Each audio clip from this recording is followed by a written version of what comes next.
Welcome. Whatever time it may be that you're viewing this, good morning or good afternoon, good evening, we want to welcome you to another beacon of hope. Today I start a new series.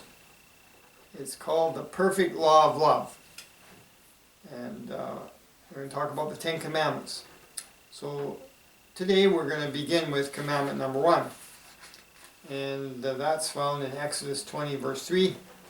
Exodus 20 is where it talks about the Ten Commandments. Verse 3 is the first commandment: Thou shalt have no other gods before me. When I was growing up, I actually saw a film.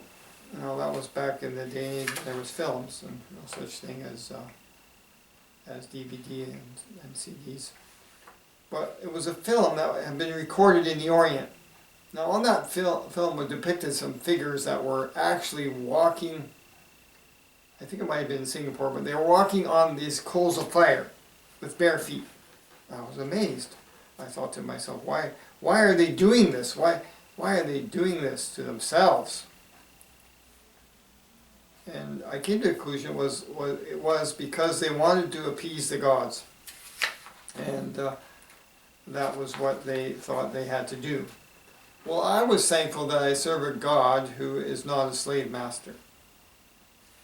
And then come to my attention other stories of men doing crazy things to their bodies. Example, a man pulling a heavy cart behind him with ropes attached to sharp hooks, digging deep into the skin, covering his back. Another stumbling along, barely able to walk, meeting himself mercilessly with a whip impregnated with metal barbs and pieces of glass. Still others adorning themselves with fruit hanging from fasteners jammed into their bodies. Craziness. As people actually believe that they can appease the gods. They believe that their deities demanded such deeds because they'd be able to forgive the sins that they'd committed have their sins forgiven that they'd committed during the past year. Well, when God delivered the tablet of stone with the Ten Commandments written on it, God shouted from the top of Mount Sinai, the first commandment, "You should have no other gods before me." God knew full well what other so-called divine beings demanded of their followers. He'd seen the bloodshed, the human sacrifices, the unspeakable pain and suffering extracted from the faithful in the name of worship. The Lord knew how gullible the human mind could be, believing almost anything if the word God was convincingly added to whatever teaching was in vogue at the time. Countless millions had lived lives of unreasonable sacrifice and unquenchable fear, thinking that, because of their actions, they'd immediately enter a better world when they died, a world that would fulfill every desire of the human heart.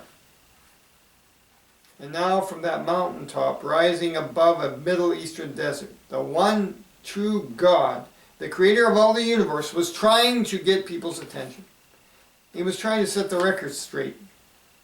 In fact, he was asking permission to demonstrate to an entire nation that there is only one true God worthy of worship. That his relationship to his believers was built on love, not fear or dread. Ancient history, you say, what's that got to do with me? I don't worship golden calves or statues of stones. I know better. But friends, you know what? There are modern day idols and gods.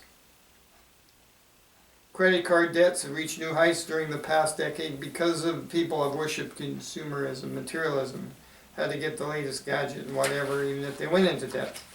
The coronavirus is making it worse. Divorce rates continue to soar. The COVID-19 is putting more pressure on marriages. Spousal abuse is increasing and depression is reaching new heights. The crime shows are in great abundance. There's no sign of them letting up.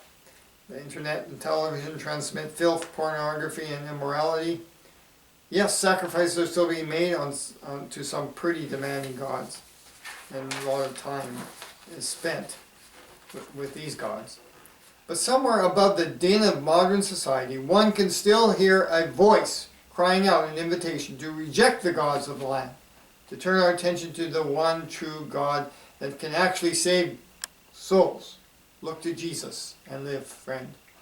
If we listen, we find life eternal. But if we don't, we're following false gods who make us slaves to ourselves.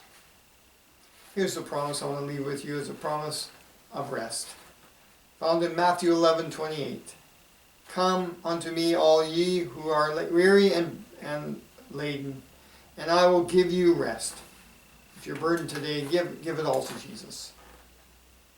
Give it to, realize that God will take your burdens. That's a God worth listening to, and certainly a God worth worshiping.